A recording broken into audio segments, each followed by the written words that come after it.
Hello everyone, स्वागत करता हूं आप सभी का नेक्स्ट टॉपर की इस बोर्ड एक्सप्रेस सीरीज में, जहां पर आज हम एक प्यारा सा चैप्टर पढ़ने जा रहे हैं जिसका नाम है इलेक्ट्रोमैग्नेटिक इंडक्शन। तकरीबन 5 से 6 मार्क्स के क्वेश्चन यहां से पूछे जाते हैं। 2024 की बात की जाए, डेटा एनालिसिस करना जरूरी होता है। 2024 की बात की जाए तो 2 क्वेश्चन पूछे गए थे, 1 मार्क्स के, और 2 क्वेश्चन पूछे गए थे 3 मार्क्स के।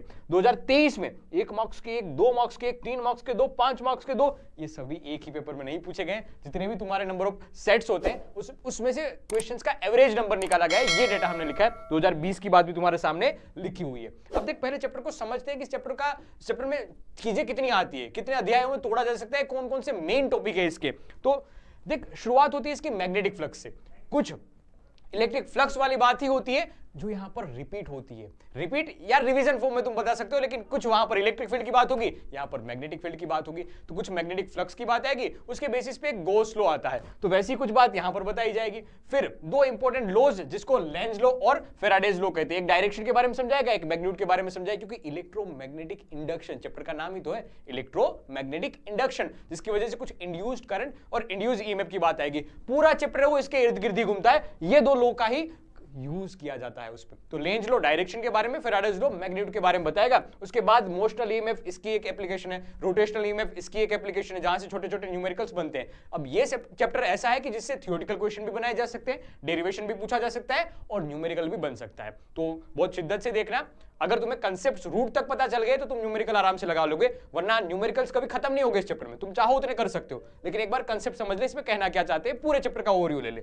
अब लास्ट में एक पार्ट आएगी सेल्फ इंडक्टेंस और म्यूचुअल इंडक्टेंस की। कहीं ना कहीं कोई तुमने इंडक्टर नाम का एक शब्द सुना होगा, उसी के बेसिस पे सेल्फ इंडक्टेंस और म्यूचुअल इंडक्टेंस हम पढ़ते हैं। ठीक है, ये दूसरा अध्याय कहा जाएगा। पहला अध्याय इंड्यूस्ड ईएमएफ और इंड्यूस्ड करंट के बारे में होगा, दूसरा अध्याय होगा सेल्फ इंडक्टेंस और ये म्यूचुअल इंडक्टेंस के बारे में। यहां से क्वेश्चंस और डेरिवेशन पूछे जाते हैं, क्वेश्चंस और डेरिवेशन भी पूछे जाते हैं। और last part, hot topic of the chapter is AC generator.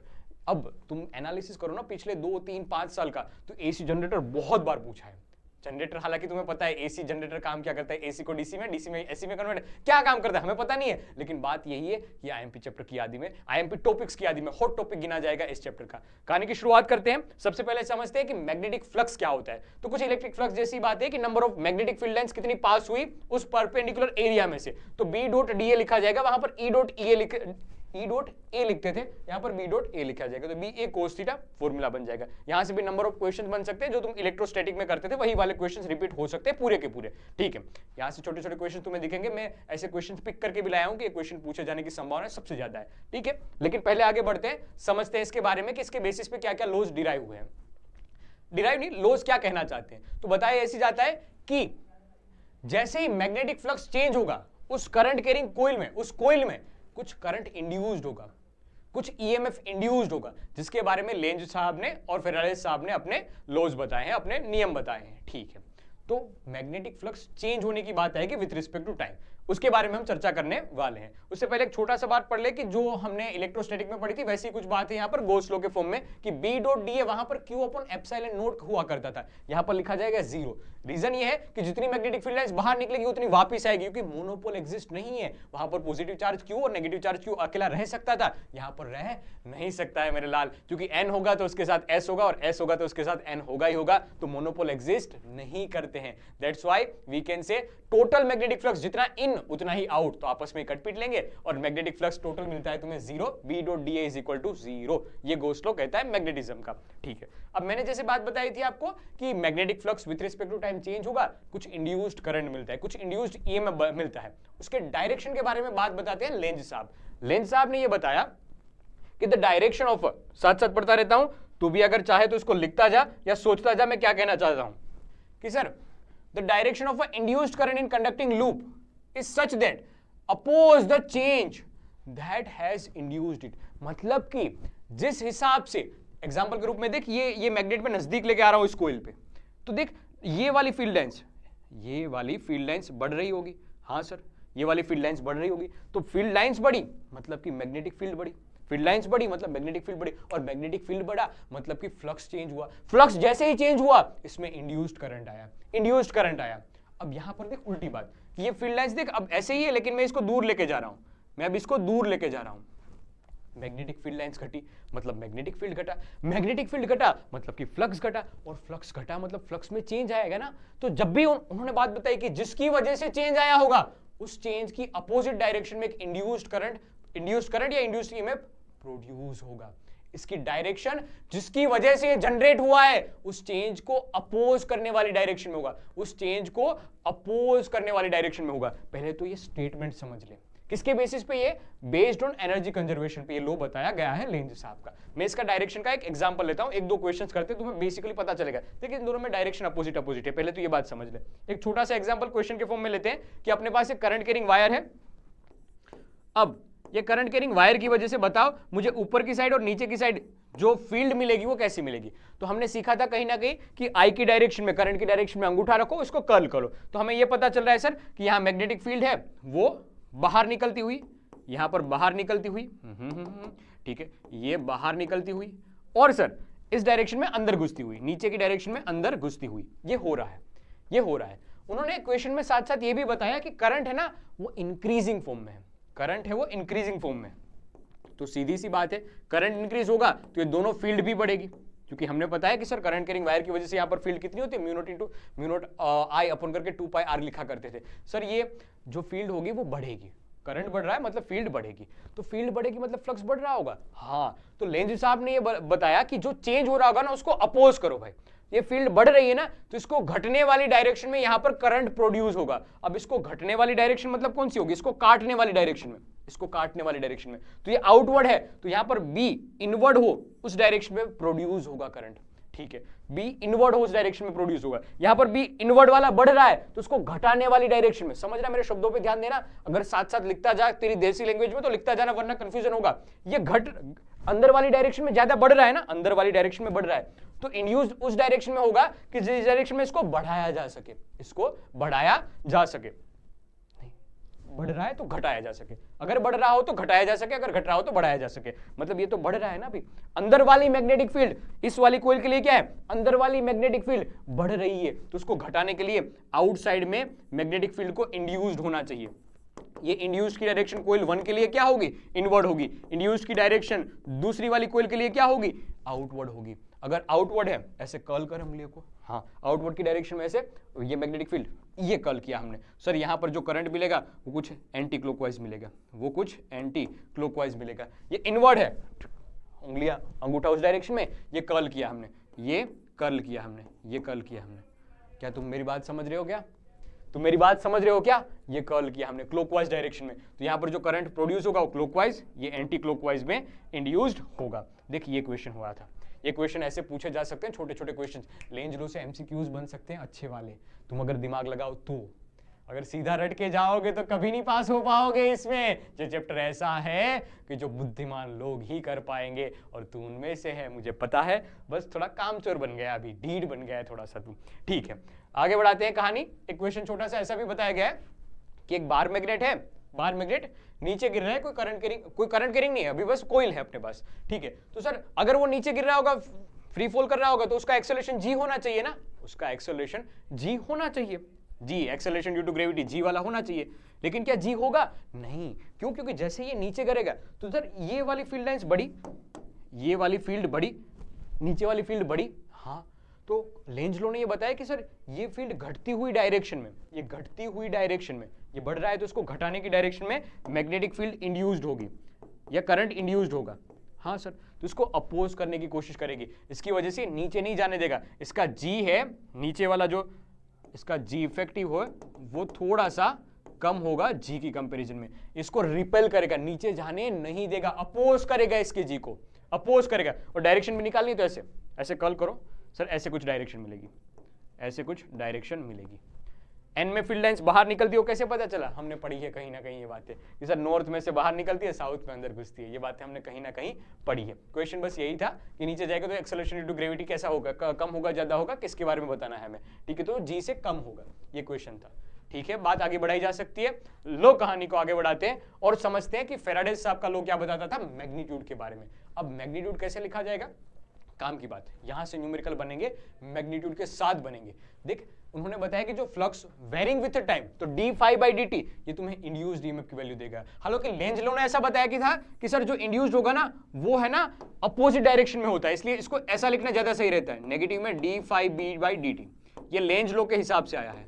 ये किसके हिसाब से आया है? लेंज लॉ के हिसाब से आया है। लेकिन फेराडेज लॉ की बात करते हैं तब हम मैग्नीट्यूड में ही डील कर ले, इसलिए मोड बना दिया d∅dt। अब किस किस तरह से ये इंड्यूस्ड ईएमएफ मिल सकता है हमें, किस किस मेथड से हमें इंड्यूस्ड ईएमएफ मिल सकता है? तो सर पहले कंडीशन क्या थी? कंडीशन ये थी कि फ्लक्स, मैग्नेटिक फ्लक्स है वो वेरी करना चाहिए। अब मैग्नेटिक फ्लक्स किस हिसाब से वेरी हो सकता है? या तो फ्लक्स फाई का फॉर्मूला क्या था अपने पास? फ्लक्स फाई का फॉर्मूला BA cos थीटा।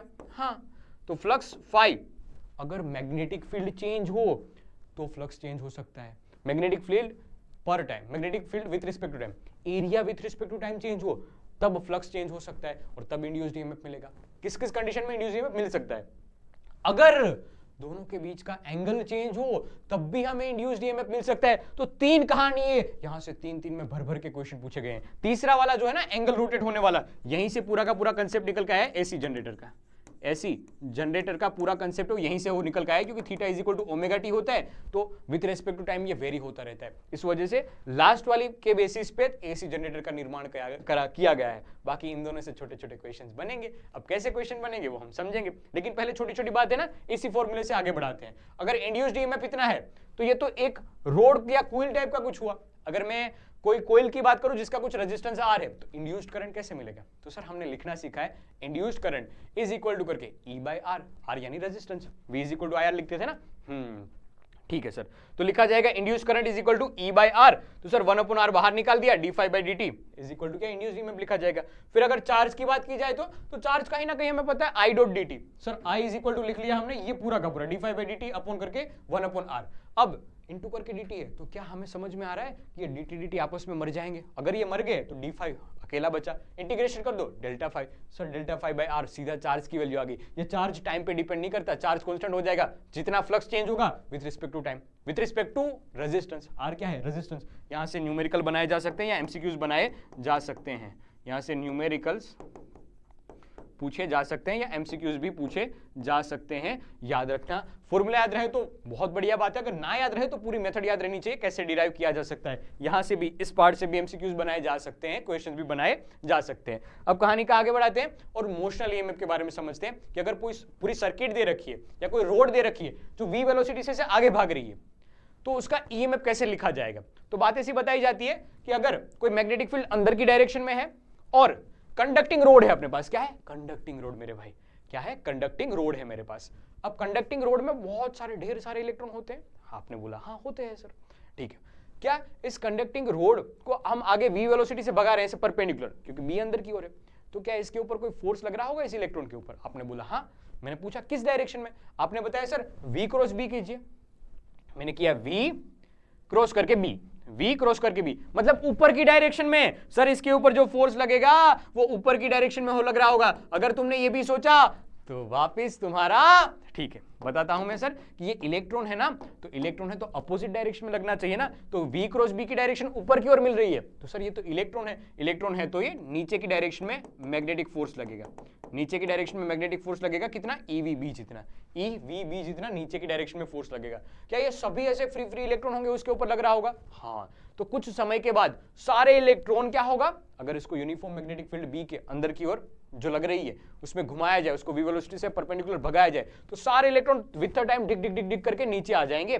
तो नीचे नीचे नीचे पॉजिटिव चार्ज जमा हो जाएगा, यहां पर नीचे पॉजिटिव चार्ज जमा हो जाएगा इस रोड में, और ऊपर ऊपर ऊपर पॉजिटिव चार्ज जमा हो जाएगा, नीचे नेगेटिव ऊपर पॉजिटिव। तो समझ में आ रही है ये बात है कि सर इलेक्ट्रिक फील्ड हो जाएगी पॉजिटिव से नेगेटिव की ओर, ये इलेक्ट्रिक फील्ड जनरेट हो जाएगी नेगेटिव से पॉजिटिव की ओर।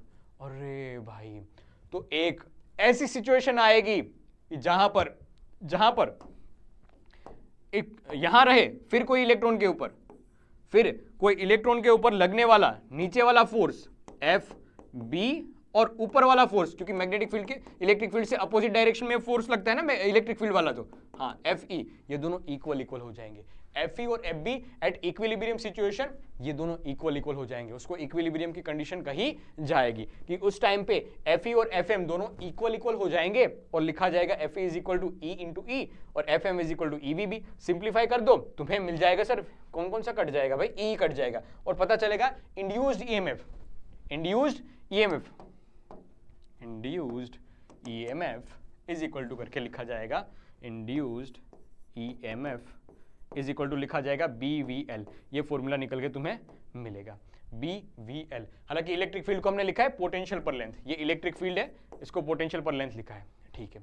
तो लिखा जाएगा सर BVL। मतलब कि इस पूरे के पूरे सर्किट को तुम सिंप्लीफाई कर सकते हो एक बैटरी की तरह, एक बैटरी की तरह सिंप्लीफाई कर सकते हो। इसका इंड्यूस्ड ईएमएफ कितना लिखा जाएगा, इसका इंड्यूस्ड ईएमएफ BVL लिखा जाएगा, जहां पर B मैग्नेटिक फील्ड है, V वेलोसिटी और L उसकी लेंथ है, इसकी लेंथ L है। डायरेक्शन कैसे निकाली जाएगी, कौन सा वाला टर्मिनल पॉजिटिव होगा और कौन सा वाला टर्मिनल नेगेटिव होगा भाइयों बहनों, कैसे डिसाइड किया जाता है। तो B की डायरेक्शन में उंगलियां रखो, B क्रॉस V, अरे BVL, ठीक है सर BVL। तो सर जिस डायरेक्शन में मूव कर रहा है ना उसकी डायरेक्शन में, V की डायरेक्शन में से उंगलियां रखो और मैग्नेटिक फील्ड की डायरेक्शन में से कर्ल करो, तुम्हें पॉजिटिव टर्मिनल की डायरेक्शन दिखेगी।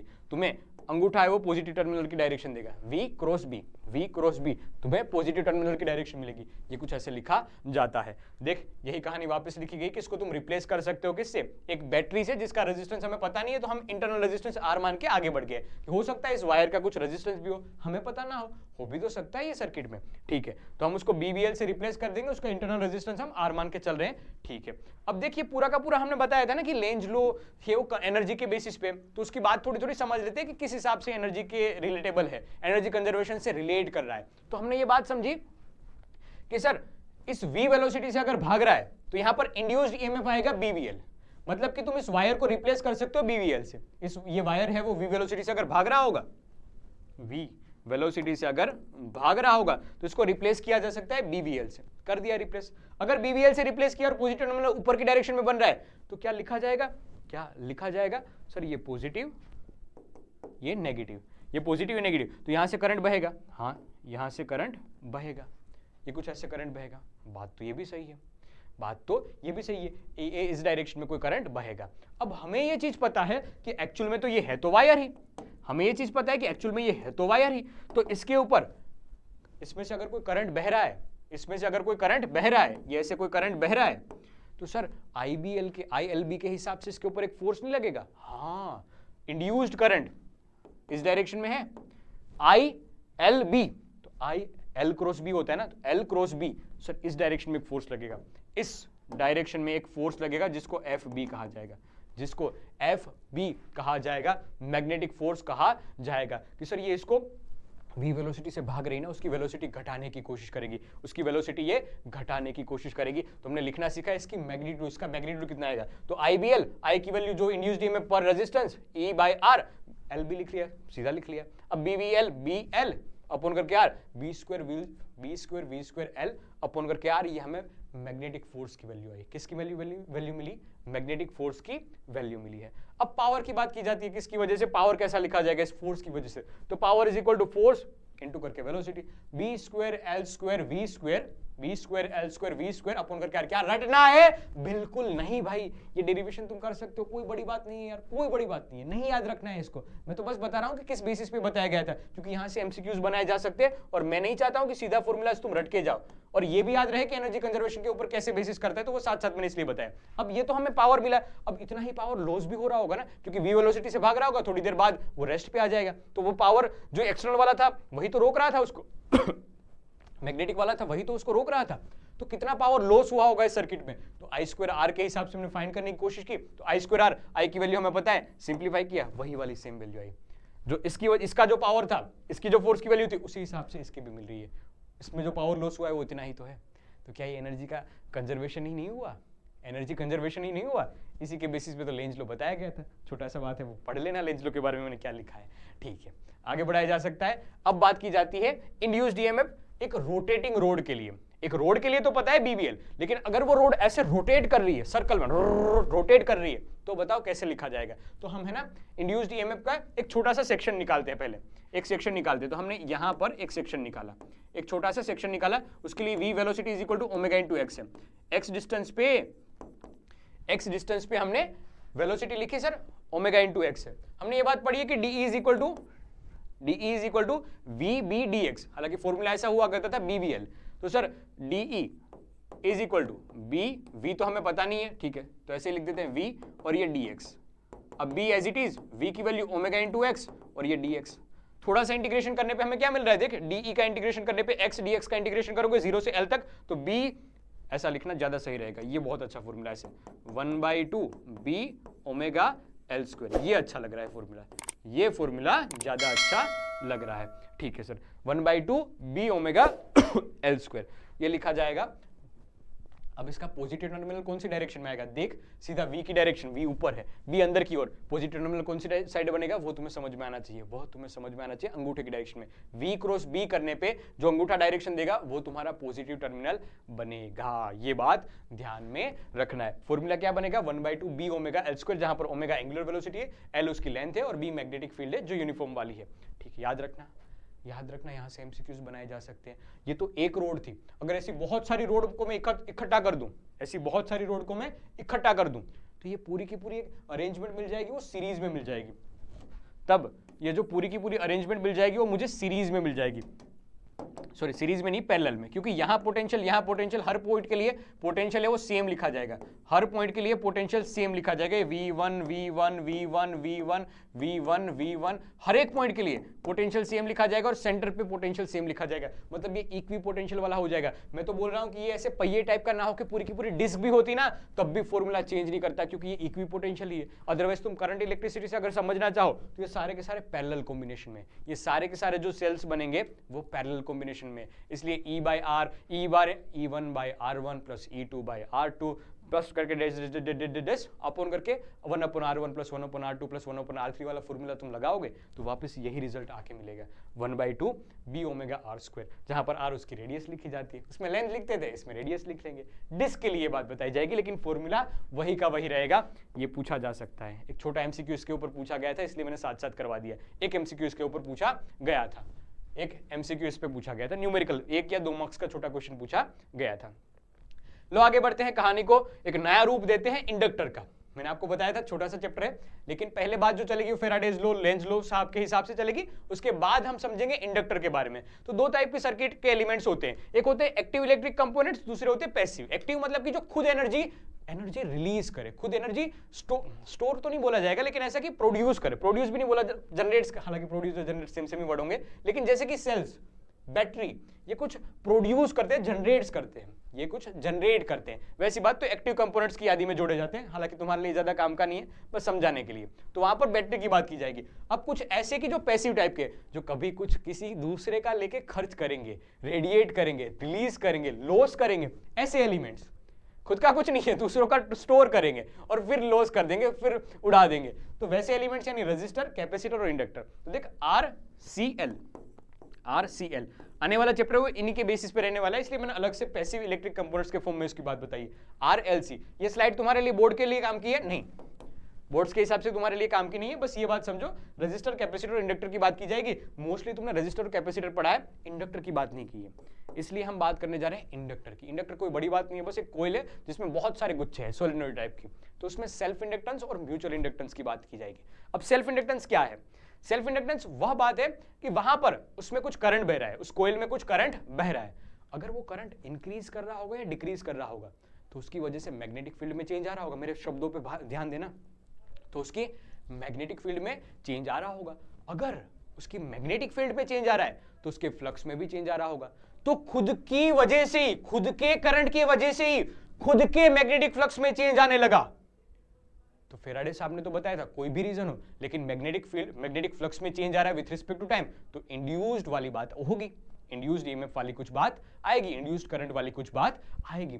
तो खुद की वजह से खुद में ही चेंज हो रहा है और उसी की वजह से इंड्यूस्ड करंट की बात की जा रही है, इंडक्शन की बात की जा रही है, तो कहा जाएगा उसको सेल्फ इंडक्टेंस। डेफिनेशन बहुत प्यारी से लिखी गई है, समझ रहा है इसके बारे में। देख, खुद के करंट की वजह से खुद के फ्लक्स में चेंज आ रहा है, प्रोपोर्शनलिटी दोनों के बीच में रहेगी, प्रोपोर्शनलिटी हटाऊंगा तो कांस्टेंट लिखा जाएगा जिसको सेल्फ इंडक्टेंस कहा जाता है। अब तुम्हें कमेंट बॉक्स में मुझे इसका एमएलटी फॉर्म बताना है, इसका कमेंट बॉक्स में तुम्हें एमएलटी फॉर्म बताना है कि इसका एमएलटी फॉर्म क्या लिखा जाता है, ये पूछा जाता है। इंडक्टेंस का, सेल्फ इंडक्टेंस का एमएलटी वाला फॉर्म पूछा जाता है, ठीक है, यू डिराइव कर सकते हो यहां से। अब दूसरा फॉर्म ऐसा भी बनाया जा सकता है कि देख, total flux is equal to L dot I लिखा ना, डिफरेंशिएट कर दो टोटल फ्लक्स का differentiation with respect to time, यहाँ D I by D T लिखा जाएगा, इसको इंड्यूस्ड ईएमएफ लिखा जा सकता है, तो एल का अनदर फॉर्मूला बन गया क्या, इंड्यूस्ड ईएमएफ पर D I by D T. यहां से भी न्यूमेरिकल बनाए जा सकते हैं, यहां से भी न्यूमेरिकल्स बन सकते हैं। सिचुएशन तुम्हारे दिमाग में बैठनी चाहिए कि क्या कहना चाहते हैं।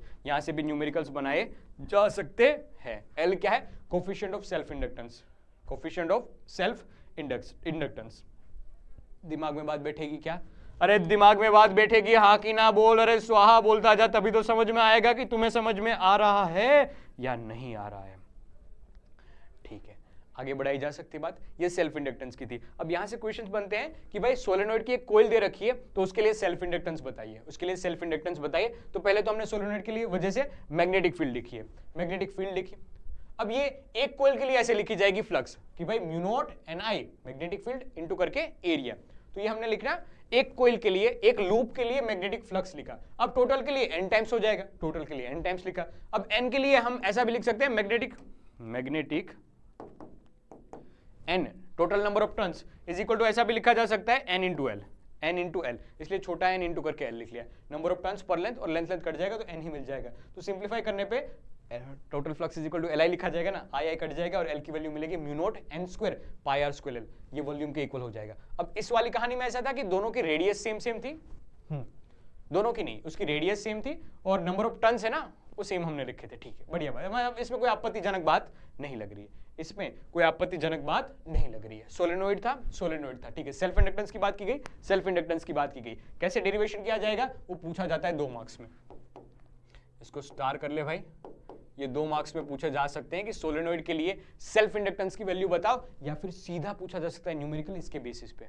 तो n क्या है, number of turns per length, r क्या है उसकी रेडियस, l है उसकी लेंथ, लॉन्ग वाला है लेकिन उसकी लेंथ हमें दे रखी है।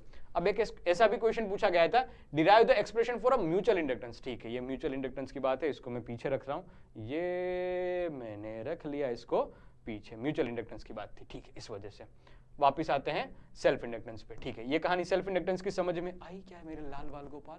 अब कहानी होने जा रही है म्यूचुअल इंडक्टेंस की।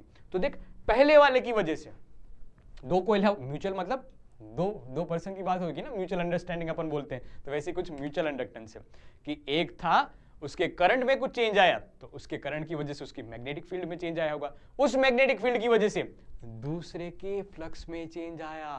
क्या? पहली कोइल, उसमें करंट कुछ इंक्रीज डिक्रीज हुआ, उस चेंजेस की वजह से उसकी मैग्नेटिक फील्ड में कोई चेंजेस आया होगा।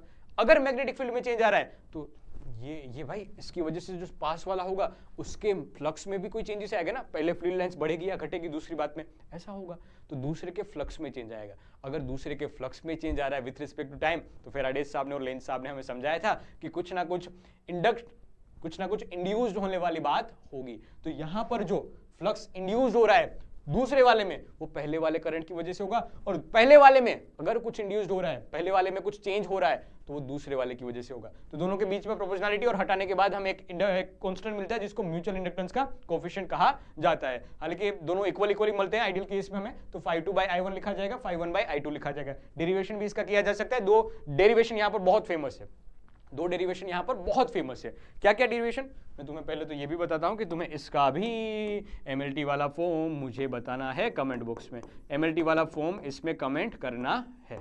ठीक है, ये कमेंट करना है। अब देख, ऐसे क्वेश्चंस पूछे जा सकते हैं इसमें कि 2 लूप ऐसे हैं, एक बहुत छोटा सा आर रेडियस का, एक बड़ा लूप है कैपिटल आर रेडियस का, इन दोनों के बीच में सेल्फ म्यूचुअल इंडक्टेंस का कोएफिशिएंट कितना मिलेगा वो हमें बताना है। तो देख, ऐसे केस में है ना, बड़े वाले में करंट या तो दे रखा होगा या तुम्हें मानना होगा। क्यों? क्योंकि बड़े वाले में तुम अगर करंट मानोगे ना, तो उसकी वजह से यहां पर मिलने वाली जो फील्ड होगी वो फाइंड करना आसान रहेगी, वो फील्ड फाइंड करनी आसान रहेगी, बी ड्यू टू 1, ये आसान रहेगी।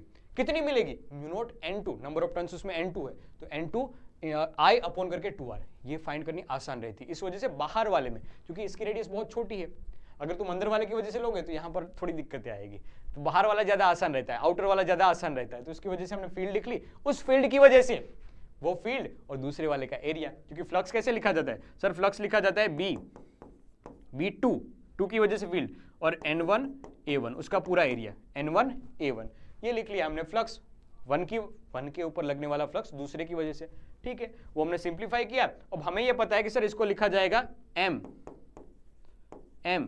इंटू करके I को काट दो, तुम्हें म्यूचुअल इंडक्टेंस मिल गया, mu naught N1 N2 upon करके इंटू करके एरिया अपॉन करके 2r, जहां पर r क्या है, बड़े वाले की रेडियस। ये क्वेश्चन बहुत फेमस है, डेरिवेशन पूछा जाता है 2 मार्क्स में, डेरिवेशन पूछा जा सकता है इसका। सेम एक सोलेनोइड के लिए है कि 2 सोलेनोइड हमें दे रखे हैं, 2 सोलेनोइड हमें दे रखे हैं, एक दूसरे में लिंक्ड है, तो बताओ इसके लिए म्यूचुअल इंडक्टेंस का कोफिशिएंट कैसे मिलेगा। तो किसी एक की वजह से फील्ड फाइंड कर लो, म्यू नॉट N1 I लिखा, दूसरे के लिए फ्लक्स फाइंड कर लो, दूसरे के लिए फ्लक्स कैसे लिखा जाएगा सर, पहले वाले की वजह से फील्ड, पहले वाले की वजह से फील्ड B ड्यू टू 1, और लिखा सर हमने पाई R2 का स्क्वायर, मतलब दूसरे वाले का एरिया, दूसरे वाले का एरिया, और लिखा हमने दूसरे वाले के टर्न्स, नंबर ऑफ टर्न्स। दूसरे वाले के टर्न्स कैसे लिखे जाएंगे, N2 इज इक्वल टू लिखा जाएगा N2 इंटू करके N, लेंथ, उसकी लेंथ, ठीक है, तो N2L आ गया, B1 आ गया, और पाई R2 स्क्वायर आ गया, पाई एरिया क्या हो जाएगा, पाई R2 स्क्वायर। और थोड़ा सा सिंप्लीफाई करो, क्योंकि सर इसको अगर हम इक्वल लिखना चाहे B1 की वैल्यू चिपका दी, यहाँ पर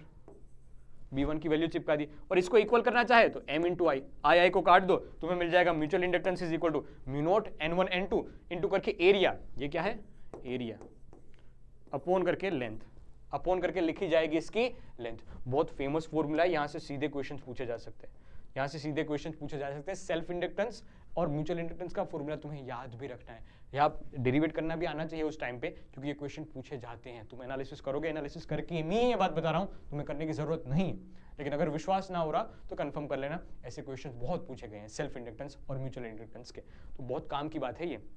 देख, एक ऐसा क्वेश्चन पूछा गया था, तो मैंने उसका अलग से एक बार हाथों से भी लिख दिया है, कैसे लिखा जाएगा B1 phi2 कैसे लिखा जाएगा, और भाई म्यूचुअल इंडक्टेंस का फॉर्मूला, हालांकि सेम ही बात लिखी है, पिछले वाले में स्लाइड पे लिखी हुई थी, इस बार मैंने हाथ से लिख दिया, ठीक है। आगे बात बढ़ाता हूं, अब समझते हैं हम कि किस किस चीजों पे, किस किस पैरामीटर्स पे डिपेंड करता है म्यूचुअल इंडक्टेंस। तो sir mutual inductance is depend on geometry of two coils, दो कॉइल कैसे रखी हुई है, ओरिएंटेशन उसका कैसा है, किस हिसाब से कितनी दूर रखी गई उस चीज पे डिपेंड करता है। Relative orientation two coils number of turns पे डिपेंड करेगी, N1 N2 आ रहा था ना, और separation and medium of between them coils, अगर उन दोनों के बीच में कोई मीडियम रखा गया होगा तो उस पे भी ये चीज डिपेंड करेगी। ये छोटी बात है, लेकिन काम की बात है, यहाँ से भी क्वेश्चंस पूछे जा सकते हैं, दिमाग में बात रखना, छोटे क्वेश्चन, ये अलग से तो नहीं पूछा गया, लेकिन 1 मार्क्स 2 मार्क्स में पूछे जा सकते हैं, एमसीक्यूज यहाँ से बनाए जा सकते हैं। बड़े क्वेश्चन मैंने आपको बता दिया कि डेरिवेशन या न्यूमेरिकल्स यहाँ से बनाए जा सकते हैं। अब एसी जनरेटर के बारे में समझने जा रहे हैं, क्या होता है एसी जनरेटर। तो एक बहुत छोटी सी डेफिनेशन दे रखी है कि मैकेनिकल एनर्जी को कन्वर्ट करता है ये इलेक्ट्रिकल एनर्जी में, ऐसे डिवाइस को हमने एसी जनरेटर का नाम दिया है। जैसे वो विंड मिल्स घूमती है, जैसे वो टर्बाइन से जो पानी का वाटरफॉल होता है, वाटरफॉल में नहीं ऐसी कुछ अरेंजमेंट लगाई, धक धक धक धक धक करता रहता है, हमें पता है कि क्या करता होगा, ऐसे रोटेट तो करता है, लेकिन उसकी वजह से इलेक्ट्रिक फील्ड कैसे बनती होगी। तो देख, हम पूरा कंस्ट्रक्शन तो नहीं समझेंगे, वरना तो कईयों की जॉब चली जाएगी, ठीक है, लेकिन हालांकि वो बहुत डिफिकल्ट भी हो जाएगा हमारे लिए, आपके लिए भी और मेरे लिए भी डिफिकल्ट हो जाएगा, लेकिन अपन जो बोर्ड्स के हिसाब से इंपॉर्टेंट है वो बात समझेंगे, उसका बेसिक प्रिंसिपल क्या कहता है उसके बारे में समझने जा रहे हैं। तो पहले तो कंस्ट्रक्शन उसका समझो कि क्या क्या चीजें हैं। तो एक सोलेनोइड जिसमें हालांकि कहीं ना कहीं मूविंग कॉइल कैलकुलेटर में नहीं अरेंजमेंट थी, कुछ कुछ उसी हिसाब से है, लेकिन अलग है, वो नहीं है, अलग है। तो सर हमने एक ऐसा आर्मेचर रखा हुआ है जो सीधी सी बात है, वो कोई ऐसे एलिमेंट का बना हुआ है कि जिसमें करंट प्रोड्यूस हो सकता है, करंट ऐसे घूम सकता है, ठीक है बात, ठीक है, ये करंट इसमें घूम सकता है। मैग्नेटिक फील्ड की अच्छी खासी अरेंजमेंट हमने कर दी है, और कोई ऐसी सिस्टम बना दी है कि जिसकी वजह से ये घूमता रहे, कंटिन्यूअसली घूमता रहे, क्योंकि मैग्नेटिक फील्ड देख इससे प्रोड्यूस कर दी हमने, N और S बड़े बड़े चुंबक लगा दिए, बड़े बड़े मैग्नेट लगा दिए, जिसकी वजह से मैग्नेटिक फील्ड आ गई, इसका एरिया भी खुद का कुछ होगा। अब हम कोई ऐसा काम करें कि जिसकी वजह से आर्मेचर ऐसे घूमता ही रहे, घूमता ही रहे, घूमता ही रहे। अगर ये घूमता ही रहेगा तो थीटा वेरी करता रहेगा, क्योंकि फ्लक्स चेंज होने के लिए जरूरी क्या है, या तो मैग्नेटिक फील्ड चेंज हो, या तो एरिया चेंज हो, या तो थीटा चेंज हो, दोनों के बीच का एंगल चेंज हो। तो हमने कुछ ऐसा एक्सटर्नल फोर्स से, एक्सटर्नल फैक्टर से ऐसी कुछ अरेंजमेंट सेट की कि जिसकी वजह से थीटा चेंज होता जाए, थीटा चेंज होता जाए। बी की वैल्यू कितनी होती है, बी ए, फाई की value B A cos theta, और थीटा की वैल्यू अगर ओमेगा टी ले लिया जाए तो सर इस हिसाब से ये चेंज करना है। ये आर्मेचर कोल साइनसोइडली देखा भी वेरी करेगा, किस हिसाब से वेरी करेगा, कार्बन ब्रश दे रखे हैं, गैलोमीटर दे रखा है, स्लिप रिंग्स दे रखी है, स्ट्रॉन्ग मैग्नेट्स दे रखे हैं, बहुत अच्छी खासी बात बता रखी है। अब देख प्रिंसिपल क्या कहता है कि sir magnetic flux changes as the armature rotates in the magnetic field. जैसे ही आर्मेचर रोटेट करेगा उस हिसाब से मैग्नेटिक फ्लक्स चेंज होगा। और फैराडे साहब ने बताया था कि जब भी मैग्नेटिक फ्लक्स चेंज होने की बात आएगी तो कहीं ना कहीं इंड्यूस्ड ईएमएफ की बात आएगी, इंड्यूस्ड करंट की बात आएगी। तो देख थीटा वेरी कर रहा है, इसमें थीटा वेरी कर रहा है। अब किस हिसाब से वेरी कर रहा है, किस हिसाब से वेरी कर रहा है, कौन वेरी करवा रहा है, कौन वेरी करवा रहा है तो हालांकि मैंने शुरुआत में बता दिया, लेकिन फिर भी देख कैसे डिराइव किया जाएगा। तो सर वही वाला फॉर्मूला है कि sir induced EMF E is equal to d phi by D t. और फाइव की वैल्यू कैसे लिखी जाती है सर, फाइव की वैल्यू लिखी जाती है बी ए कोस, ऐसे sir B A cos theta. लेकिन सर बात ऐसी है कि इसमें नंबर ऑफ टर्न्स n हो तो n B A cos theta, कौन सी बड़ी बात थी, n A B cos theta, तो ऐसा लिखा जाएगा n A B cos omega T. अब उसका डिफरेंशिएट करो, D phi by D T, cos का डिफरेंशिएट साइन हो जाएगा और ओमेगा बाहर निकल के आ जाएगा। तो नंबर ऑफ टर्न्स n के फॉर्म में मैं लिख देता हूं, यहाँ पर n नहीं है, n के फॉर्म में लिख देता हूं n A B omega sine omega t. अगर नंबर ऑफ टर्न्स, अरे बता दिया था आगे, ठीक है, नंबर ऑफ टर्न्स n दे रखे है तो n के फॉर्म में लिखा जाएगा। अब ये है ना मैक्सिमम वैल्यू, अगर साइन की वैल्यू में 1 रख दूं तो ये मैक्सिमम ईएमएफ मिल जाएगा, इसको ई नोट के फॉर्म में लिखा जाता है, ई नोट साइन ओमेगा टी। अगर मैं करंट की बात करूं तो ई बाय आर, तो ई नोट बाय आर इसकी मैक्सिमम वैल्यू हो जाएगी, E naught by R, E naught is equal to N A B omega by करके आर, ये इसकी मैक्सिमम वैल्यू हो जाएगी। अब तुम्हें दिमाग में बात बैठ रही हो तो देख इंड्यूस्ड ईएमएफ और इंड्यूस्ड करंट दोनों साइनोसोइडली वेरी कर रहे हैं, मैंने पहले ही बता दिया, हॉट टॉपिक है, यहाँ से हर एक स्लाइड पे क्वेश्चन बनाए जा सकते हैं, हर एक स्लाइड पे। ये बीच में एक ही स्लाइड ऐसी आई थी कि जिसमें मैंने बताया कि ये तुम्हारे लिए ज्यादा काम की नहीं है, बस समझने के लिए मैंने चिपकाई है, ठीक है। अब देख E is equal to E naught sine omega t, I is equal to I naught sine omega t, यहाँ से साइनोसोइडली वेरिएशन हो रहा है। तो मतलब कंटिन्यूअस फॉर्म में ये अगर टी इज इक्वल टू 0 पे ऐसा था, फिर टी बाई 4 पे ऐसा, टी बाई 2 पे ऐसा, 3 बाई 4 पे ऐसा, और टी पे ऐसा ओरिएंटेशन हो रहा है, जो ओमेगा टी का मैंने एंगल लिखा हुआ है, तो कुछ ईएमएफ या कुछ करंट हमें मिलेगा, वो ऐसे साइनोसोइडली वेरी होता हुआ मिलेगा। मतलब कि सर यहाँ से अल्टरनेटिंग करंट जनरेट होगा, और आने वाला जो चैप्टर है वो यही इसी की बदौलत है, एसी अल्टरनेटिंग करंट, इसी की बदौलत है। तो उसकी प्रस्तावना ये बांध रहा है, लेकिन हमारे लिए अभी के लिए काम की बात यह है कि बोर्ड्स में पूछा जा रहा है, 4 मार्क्स में भी पूछ रहे हैं, कभी 5 मार्क्स में भी पूछ रहे हैं, कहीं इसमें से छोटा क्वेश्चन बना के 3 मार्क्स में भी पूछ रहे हैं, और कभी इस पे 2 मार्क्स के न्यूमेरिकल भी पूछ रहे हैं इस इक्वेशन के हिसाब से या इस इक्वेशन के हिसाब से। तो हॉट टॉपिक कहा गया है, इसलिए मैंने कहीं ना कहीं लिखा था इसको हॉट टॉपिक है ये आज के चैप्टर का, ठीक है। करंटली पूछा जा रहा है इस पे क्वेश्चंस, लेकिन काम का चैप्टर है। अब थोड़ी सी बेसिक सी बात है कि भाई एसी जनरेटर्स आर यूज्ड, वही वाली बात है कि सर उसमें एक डायनेमो होता है जो घूमता रहता है, जो कोइल होती है सर डायनेमो घूमता रहता है, उसकी वजह से वो आर्मेचर घूमता है। कैसे डायनेमो घूमता है कि उसके ऊपर एक्सटर्नल फोर्स ऐसे लगाया जाता है, जैसे कि वाटरफॉल वाली बात है वो घुमाता रहता है इसको, विंड मिल वाली बात है वो उसको घुमाता रहता है, मतलब उसको कंटिन्यूअसली रोटेशन में ला रहा है। अगर रोटेशन हो रहा है मतलब sir angle between magnetic field और that area vector is changes, and if that is changes then it implies the induced that implies the change in magnetic flux. और चेंज इन मैग्नेटिक फ्लक्स की बात आएगी तो Faraday's और length साहब के हिसाब से यहाँ पर कुछ इंड्यूस्ड ईएमएफ और इंड्यूस्ड करंट की बात आएगी। इसी के साथ चैप्टर का होता है स्वाहा, लेकिन न्यूमेरिकल हमें देखने समझने हैं। देख पहला न्यूमेरिकल क्या कहता है कि सर एसी जनरेटर के बारे में इंफॉर्मेशन हमें देनी है, उसके लिए हमें बताना है कि hence the obtain the expression of instantaneous value of EMF. ये पूरा का पूरा जो मैंने लिखवाया था ना इंड्यूस्ड ईएमएफ, वो वाली बात जो शुरुआत में ये स्लाइड पे बताया था वो वाली बात। अब दूसरा क्वेश्चन देख ऐसा पूछा गया था कि एक वैल्यू सब दे रखी है, नंबर ऑफ टर्न्स दे रखे हैं, तुम्हें पहले समझना है कौन से कंसेप्ट से रिलेटेबल है, फिर गिवन डाटा लिखना है, फिर तुम्हें कंसेप्ट याद आने चाहिए कि क्या फॉर्मूला बन रहा था। पहले डिराइव करने के लिए बताया था, वो मैंने प्रूव करके बता दिया कि ये फॉर्मूला मिलता है हमें, ठीक है, ये बात पहले थ्योरी में पढ़ा दी। दूसरा कि सर कोइल के लिए रेजिस्टेंस दे रखा है, एरिया दे रखा है, मैग्नेटिक फील्ड दे रखी है और ओमेगा की वैल्यू भी दे रखी है, और तुम्हें पूछा क्या गया है, इंड्यूस्ड करंट पूछा और इंड्यूस्ड ईएमएफ पूछा, इंड्यूस्ड ईएमएफ और पावर डिसिपेटेड पूछा है। तो पावर डिसिपेट तो हमें पता है वी नोट V इंटू आई होता है ना, तो ई नोट इंटू आई, और E कैसे लिखा जाएगा, E is equal to maximum वाला पूछा था उन्होंने, मैक्सिमम वाला। तो देख E naught sine omega t की वैल्यू 1 रखी, N A B omega, simplify करो तुम्हें कुछ हिसाब से आंसर मिलेगा। देखना तुम्हारा आंसर और मेरा आंसर मैच खा रहा है कि नहीं खा रहा है, लेकिन मैंने बहुत सिंपल लैंग्वेज में लिखा है, तुम्हें समझ में आएगा, लेकिन कैलकुलेशन तुम खुद से करना, इंड्यूस्ड करंट लिखा, फिर पावर डिसिपेटेड कितना हो रहा होगा इसमें, तो V इंटू आई लिखते थे, यहाँ पर ई नोट इंटू आई नोट लिखेंगे, हाँ, ये मैक्सिमम वाला पावर डिसिपेटेड मिल जाएगा। दूसरा क्वेश्चन देखते हैं। ये ऐसे क्वेश्चन है कि जो पूछे जाने की संभावना सबसे ज्यादा है, इसलिए मैं लेके आया हूं। एक ऐसा ग्राफ दे रखा है और बताया कि आई वर्सेस टी का ग्राफ है। किसका ग्राफ है? आई वर्सेस टी का ग्राफ है। 3 क्वेश्चन यहां पर पूछे गए। टोटल चार्ज बताओ, चेंज इन मैग्नेटिक फ्लक्स बताओ और magnet of a magnetic field applied बताओ। मैग्नेटिक फील्ड की वैल्यू कितनी होगी वो बताओ। तो देख, जो चीजें दे रखी है उसके हिसाब से सोचना है। तो हमें दे रखा है सर आई वर्सेस टी का ग्राफ, तो हमें कहीं ना कहीं पता है कि I is equal to D Q by D T होता है। तो मैं सिंप्लीफाई करूं तो D Q is equal to I dot D T हो जाएगा। अब area of I D T क्या है? ये यही तो दे रखा है हमें, तो हिसाब से हमने एरिया निकाल दिया तो चार्ज मिल गया 0.2। दूसरा पूछा गया था हमें चार्ज फ्लोन, चार्ज नहीं चार्ज फ्लो नहीं पूछा था, फ्लक्स पूछा था। तो चार्ज फ्लोन की वैल्यू देख, ये हमने कहीं ना कहीं प्रूव भी की थी ना, ये हमने कहीं ना कहीं प्रूव किया था कि charge flown is equal to delta phi by R. अब रेजिस्टेंस में पता है तो डेल्टा फाइव मिल जाएगा। दूसरा क्वेश्चन में आसानी से हो गया। फॉर्मूला का खेल है, हालांकि कंसेप्ट आसान है और छोटे छोटे क्वेश्चन ही है, लेकिन एक बार दिमाग में बात सेट होनी चाहिए कि कौन से टाइप की सिचुएशन के लिए कौन सा फॉर्मूला एप्लीकेबल होगा। सीधा नहीं देख के फॉर्मूला कि यहाँ पर वी बाय आर लिखूं या इलेक्ट्रिक सर्किट वाला फॉर्मूला को अप्लाई करो। सिचुएशन समझ, उसने ऐसी जनरेटर के बारे में मेंशन किया ना, तो यही कंडीशन यही कॉन्सेप्ट तो अप्लाई किया जाएगा। फिर पूछा था कि सर मैग्नेटिक फील्ड की वैल्यू कितनी होगी, उल्टा चला है पूरा क्वेश्चन। यहां से हम डिराइव करते थे, अब यहां चार्ज फ्लोन से कहानी यहां तक पहुंच रही है। Sir phi B is equal to B into A, simplify किया हमें बी की वैल्यू मिल गई। देख, ऐसे फॉर्मूला बेस्ड क्वेश्चन पूछे जाने की संभावनाएं है, लेकिन पहले तुम्हें फॉर्मूला और कंसेप्ट के साथ वो फॉर्मूला याद होने चाहिए, सिचुएशन के साथ याद होने चाहिए। अदरवाइज नहीं, तुम सीधा रट के जाओगे कि sir N A B omega cos omega t वाला फॉर्म भी तुम भूल गए, सिर्फ एन ए बी ओमेगा लिख लिया, साइन ओमेगा टी वाला फॉर्म भूल गए। क्या भाई, उन्होंने अगर ऐसी कंडीशन दे रखी होगी जहां पर साइन की वैल्यू 0 हो रही तो तुम क्या करोगे? तो इसलिए कंसेप्ट के साथ याद रखो कि ये फॉर्मूला इस सिचुएशन के लिए बनाया गया है। ठीक है, देख आगे एक छोटा क्वेश्चन और है सेल्फ इंडक्टेंस के बारे में, जिसके लिए सोलेनॉइड के लिए इतने टर्न्स दे रखे हैं और सेल्फ इंडक्टेंस की वैल्यू दे रखी है कुछ 108 millihenry. Self inductance of a coil 500 turn के लिए इतना दे रखा है, तो बताना है हमें कि सर जी हाँ दूसरे वाले के लिए सेल्फ इंडक्टेंस कितना होगा।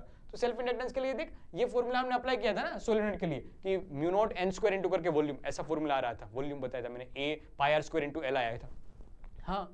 हाँ सर, तो पता चला है self inductance is proportional to the number of turns के स्क्वायर के प्रोपोर्शनल। तो L1 L2 bye L1 N2 bye N1 का होल स्क्वायर लिख दिया, सिंप्लीफाई किया, हमें L2 की वैल्यू पता चल रही है। बहुत छोटे छोटे क्वेश्चन है, लेकिन काम के क्वेश्चन है, ऐसे पेशेंस वाले क्वेश्चन है। ऐसा नहीं कि तुम सीधा चिपका दोगे फॉर्मूला मिल जाएगा, पहले तुम्हें चेक करना है कि ये सही है कि नहीं है। अब इसमें खेल बहुत खेलाए जा सकते हैं, जैसे कि कोई ऐसा पैरामीटर भी दे दे कि जो वेरी हो रहा हो, साथ साथ रेडियस भी साथ साथ वेरी हो रही हो, ऐसा दे दे और तुम सीधा ये फॉर्मूला चिपका के आ जाओगे, नहीं तुम्हारा काम बनेगा, तुम्हारी दाल नहीं गलेगी। तो पहले सोचो कि क्या कंडीशंस है, अगर कंडीशन सारी की सारी सेटिस्फाई हो रही है तब जाके आगे बढ़ना है। इतना सोचने का हालांकि टाइम नहीं होता है, लेकिन अगर तुम पहले से तैयारी रखोगे अपने दिमाग में कि हाँ ये सारी चीजें मुझे देख के फिर आगे क्वेश्चन सोल्व करना है, तो उस टाइम पे, उस एग्जामिनेशन वाले टाइम पे तुम्हारे पास टाइम होगा, दिमाग में बात होगी, वरना सीधा आगे चल लोगे और जो गलत वाला आंसर होता है ना वो ऑप्शन में होता है मोस्ट प्रोबेबली। क्योंकि अब सब सीख गए हैं भाई कि अगर तुम ये गलती करोगे और जो आंसर आएगा वो यहाँ पर मेंशन करेंगे ही करेंगे। उनको भी पता है, तुम भी खुश वो भी खुश। तुम सोचोगे कि इतने नंबर बन जाएंगे, लो बन गए नंबर तुम्हारे, घर पे आके फिर देखोगे कहीं पे तो ये तो गलत हो गया। तो इसलिए बोल रहा हूँ कि पहले पूरी प्रॉपर कंडीशन सेटिस्फाई हो रही है, उसके बाद तुम फॉर्मूला अप्लाई करो कि हाँ ये वैलिड है, देन अप्लाई। ठीक है, अब छोटे छोटे क्वेश्चन है जो मैं आपको होमवर्क में दे रहा हूँ, तकरीबन 10 जितने क्वेश्चन बस लेके आए हूँ इस चैप्टर से, क्योंकि मैंने थियरी और डेरिवेशन बहुत कवर करवा दिए। मैं चाहता ये हूँ कि आप इस सेशन को देखने के बाद एक बार खुद से रिवाइज करो अच्छे से, तब जाके ये सेशन तुम पचा पाओगे, अच्छे से एब्जॉर्ब कर पाओगे। जितनी एनर्जी के साथ मैंने पढ़ाया है, जितनी मेहनत के साथ, मतलब इसके पीछे भी बैकेंड पे भले ही 30-40 मिनट पे खत्म हो जा रहा है, लेकिन इसके पीछे बहुत टाइम दिया गया है, बहुत टाइम दिया गया है। तो तुम्हारा भी टाइम मांगेगा ये चैप्टर। ऐसा नहीं है कि 40 मिनट में 1 घंटे में पूरा का पूरा सेशन तुमसे तुम्हारे एंड से भी कवर हो जाएगा। तुम्हें एक बार इसको अच्छे से रिवाइज करना पड़ेगा, इसके क्वेश्चंस तुम्हें खुद से सोल्व करने पड़ेंगे और थियोरेटिकल जो क्वेश्चन दे रखे थे उसके पॉइंट्स तुम्हें याद करने पड़ेंगे। तो यही है सेशंस के बारे में। ये PDF तुम्हें मिल जाएगी, वहां से क्वेश्चंस तुम खुद से सोल्व करना, जहां कहीं भी अटको वहां पर सोल्यूशन एक बार देखना, अगर जरूरत पड़े तभी देखना, अदरवाइज नहीं देखना है। फिर वापस देखो, वापस सोचो कि क्या मैंने कौन सी गलती की थी, सॉल्यूशन में देख लिया सही है, कोई कंसेप्चुअल में एरर है तो उसके लिए सीखो, कैलकुलेशन वाली एरर है तो कैलकुलेशन के ऊपर थोड़ा बहुत ध्यान दो, वो मेजर दिक्कत नहीं है। कैलकुलेशन एरर कॉमन है, लेकिन जितना हो सके उतना उसको रिड्यूस करने की कोशिश करनी है। जैसे जैसे तुम कैलकुलेशन खुद से करते जाओगे वैसे वैसे वो रिड्यूस होती जाएगी, लेकिन आंसर वेरीफाई करना कि ये सही जा रहा है या नहीं जा रहा है। तो तकरीबन 10 जितने क्वेश्चन है मैं लेके आया हूं। ये सोल्व करना चाहिए। देखो एक फ्लक्स का क्वेश्चन आया, d5/dt वाला क्वेश्चन, d5/dt वाला क्वेश्चन, ऐसे क्वेश्चन भी पूछे जा सकते हैं जो इलेक्ट्रोस्टैटिक में पूछे गए थे। ठीक है, तो यही है कहानी आज के चैप्टर की। इसी के साथ एक डेरिवेशन था, हाँ, पूरा का पूरा सोल्व करके लाया हूं, हाथ से लिखा हुआ, तो 100% तुम्हें समझ में आएंगे ऐसे मैं आशा करता हूं, लेकिन हो भी सकता है कुछ कुछ चीजों में तुम्हें समझ में ना आए या ऐसा लगे कि ये कुछ आपत्तिजनक सिचुएशन है, तो उसमें तुम कमेंट बॉक्स में लिख देना कि यहाँ पर हमें डाउट आ रहा है, बड़े प्यार से, बड़ी इज्जत से। ठीक है, हाँ, तो इसी के साथ सेशन का और इस इलेक्ट्रोमैग्नेटिक इंडक्शन का मेरी ओर से मैं स्वाहा करता हूं। आपकी ओर से ये स्वाहा हो रहा है तो कमेंट बॉक्स में जरूर लिखिएगा, इससे मुझे पता चलेगा कि तुम्हारी एंड से चैप्टर का क्या हुआ है, स्वाहा हुआ है।